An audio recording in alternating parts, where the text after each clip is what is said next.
भद्रक जिला गस्तरी जिला प्रभारी ओडिशा सरकार समवाय विभाग सचिव राजेश प्रभाकर पाटिल आसी प्रथम आरएमसी ऑफिस परिसर में निर्मित होता खासी मांस दुकान गृह गुड़ी विधायक सीतांशु शेखर महापात्र उपस्थित उन्मोचन करते। आरएमसी विभिन्न कार्य समीक्षा करते। राहंजा और ब्रह्मपुर सीएस को ग्रस्त कर धान मंडी बुली देखी पास्कर कार्यकलाप विविधता आने सहित साधारण सेवा केन्द्र में परिणत करने को निर्देश देते। परवर्ती समय पीपीएल इन्फ्रास्ट्रक्चर निर्माण प्रगति विषय समीक्षा करते। टिलोग्रस्त सेठारे मत्स्य उद्यान और प्राणी चिकित्सा विभाग विभिन्न प्रकल्प गुड़ी गस्त कर उन्नति दिगरे पदक्षेप नेबाकू परामर्श देते। संध्यारे सद्भावना सभागृह में जिलार समस्त विभाग अधिकारी मानकर उन्नयन कार्यर समीक्षा करते। देखो 6-7 मास पूर्व आरएमसी मार्केट परिसर में सर्वप्रथम जो मैंने माछ व्यवसायी अच्छा जो मैंने कचेरी नवा बजार चरंपा अंचल जो मैंने दीर्घ दिन धरी व्यवसाय करें प्रथम ये पाखापाखि 45 रु अधिक पिंडी कर प्रदान करूँ से दीर्घ दिन धरी व्यवसाय करते। आमर लक्ष्य थिला सहर जो ये व्यवस्था को सुव्यवस्थित करने स्वच्छता पर गुरुत्व देवाई।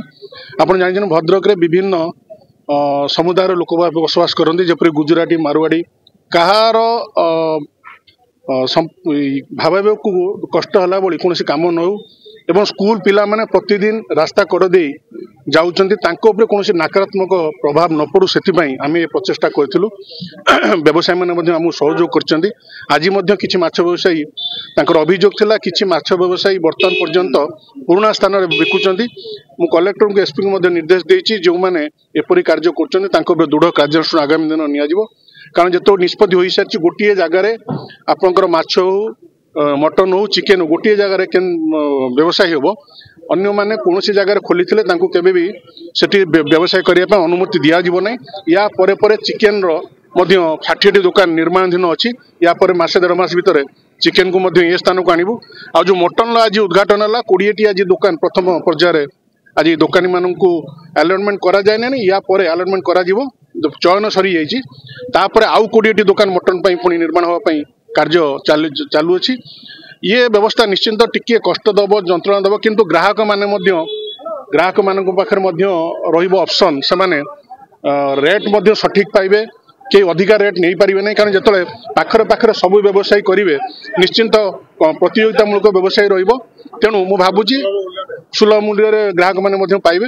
प्रथम तो जेकोसी परिवर्तन टिके कष्ट होता है कि धीरे धीरे परिवर्तन को आम समस्त स्वीकार करते।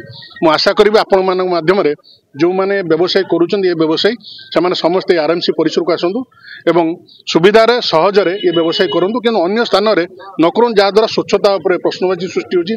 आज प्रधानमंत्री स्वच्छ भारत जो संघर्ष जारी रखिंट ये तार एक छोटिया पदक्षेप तेणु समस्त को निवेदन करी समस्ते आसतु आरएमसी परिसर भितर व्यवसाय करूँ।